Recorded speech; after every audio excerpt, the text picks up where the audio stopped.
Good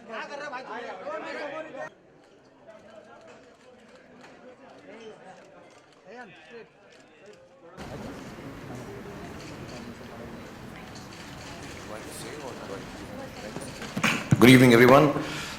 First of all, Mili Aishwarya, thank you for publishing the book.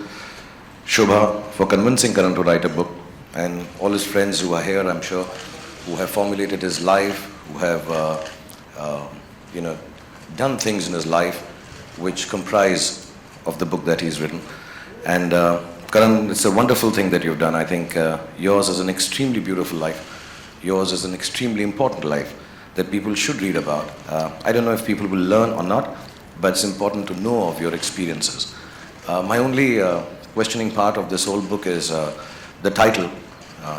I find that a little different. It could have been titled anything. It could have been titled, according to me, apart from the unsuitable boy, it could have been the good boy. Yeah, he's a good boy. If his father was here, he would vouch for it. His mother is here, she would vouch for it all the time. You know, there are very few boys who sit down with their mothers at night and discuss tele-shopping. He does that at 3 a.m. wherever he is in the middle of a party, but he'll come back and he'll say, "Mom, मैंने सुना है वो tele-shopping network पर एक नई चीज़ आई है, let's sit down and buy it." That's a good boy. He's an intelligent boy. I think that's what the book could have been called. And intelligent not in terms of just general knowledge or Wikipedia stuff or the stuff we all read on Google, but he understands things, he understands people, he realizes situations, he walks into a room and he knows what's happening. And I find that extremely gifted. I think he has a gift from God that he can understand people and use it intelligently. And even with me, if I may say so, there are very few people who can keep up conversations with me because I'm such a genius. But really, I say that with humility and modesty. But he's been able to have conversations with me, the best conversations I've had in my life, late into nights in New York or here, or sometimes when I'm just alone, I call Karan and say, let's just talk. He is perhaps one of the most intelligent conversationalists and speakers that there is, at a personal level, at a professional level, or at any given level. And if he doesn't know it, he can bring it really, really well. I think he's a very sensitive boy. That's what the book could have been called. And it's a personal experience because I have the inability to express my feelings. I have oversensitivity issues. I am complexed and damaged. But I realize that the only person, apart from my family now, who can give me the space or figure out how I'm feeling has been only Karan. He can make out that Bhai is angry, Bhai is sad, can't say this to Bhai. And it's not just me. I've seen him being sensitive to everybody around, from the youngest of people, his team of Student of the Year, to the eldest of them all. And he can understand what is happening in your heart, what is happening in your soul. He's an extremely, extremely wonderfully gifted, sensitive person. The book could have been called The Brave Boy. And I say this with vehemence and conviction because Karan is different. He's extremely different. And not just in the unique sense. He's different. And it's difficult being different. Especially in our country, in the world we live in, the society that we have to face. He's just different.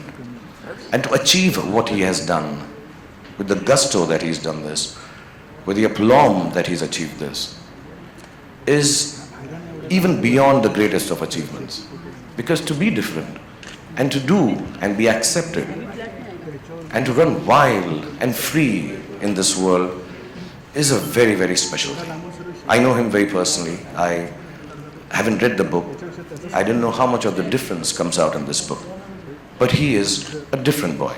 He is a unique boy. And last but not least, when I say this, he is genuinely an extremely brave boy. And he's all of these put together.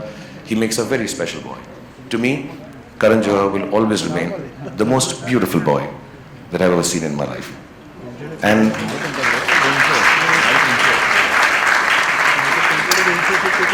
I'm extremely honored to be here. And I don't say it just because we're at a function and you're supposed to say this about a guy who's releasing his book. I'm extremely honored, genuinely. You know, there are different aspects. You think of yourself when I was young, I thought if I get an X amount of awards, I would have arrived. If I got an interview with so-and-so journalist, I have arrived. If I made it to the cover of a magazine, specific one, oh, I have arrived.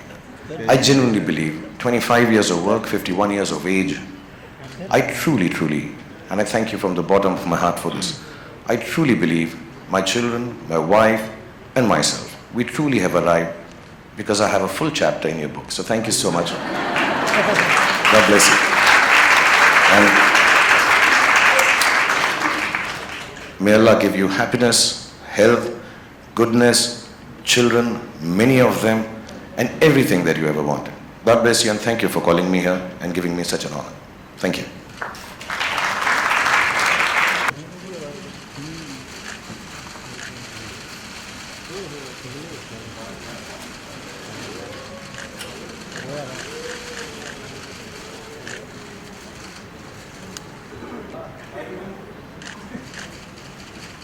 सबको बुला आलिया आपको बुला आलिया वालिया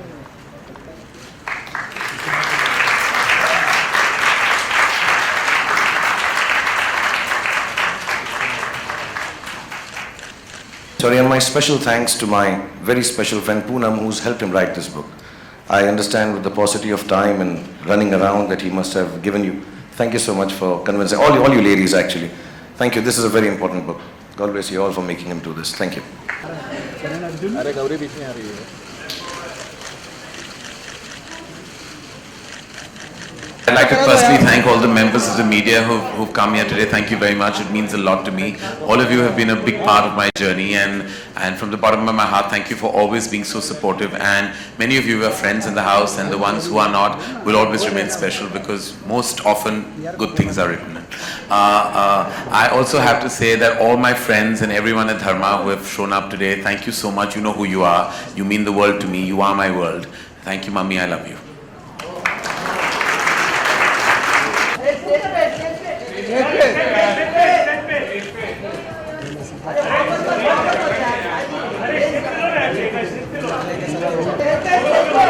अल्लाह के साथ हो गया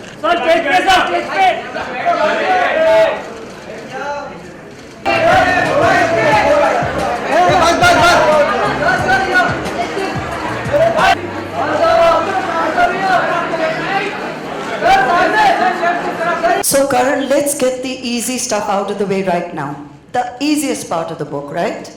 Why is India obsessed by your sexuality? Easy. Well, that's for some reason, as I said, the word conjecture is a word I use very often on my talk show. Well, that is because when people don't have final answers, they tend to kind of, browse around the topic always. And so have I.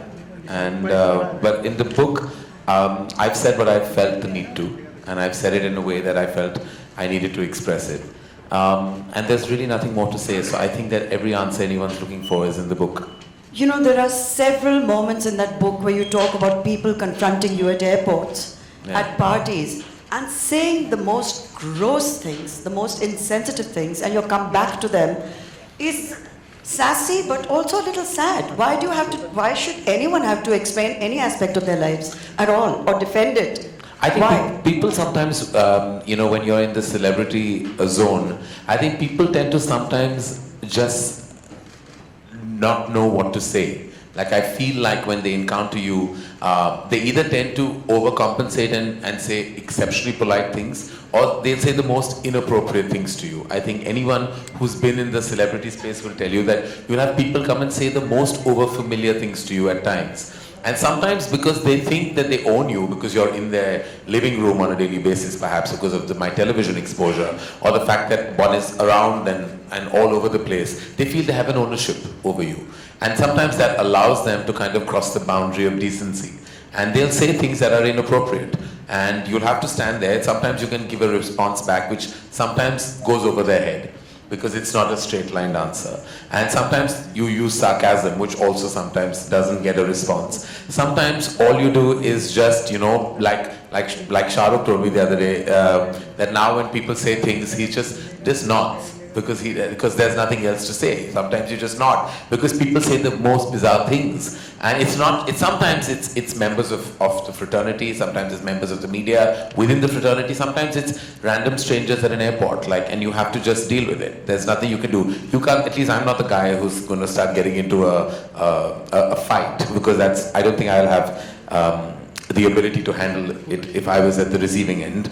So I just let it pass. You also talked about 3.5 failed relationships. 1 true love, and I think 3.5 failed relationships.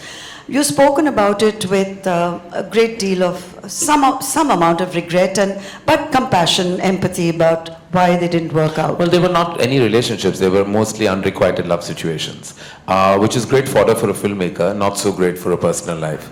I suppose that comes from your sense of indulgence and over-expectation. Sometimes you tend to expect from quarters that won't deliver, and that invariably happens when and that's what I call indulgence. Is like if I had a pragmatic approach to love, which is not possible with me, I would possibly have been in a long-standing relationship, but I've always desired what I know I can't have.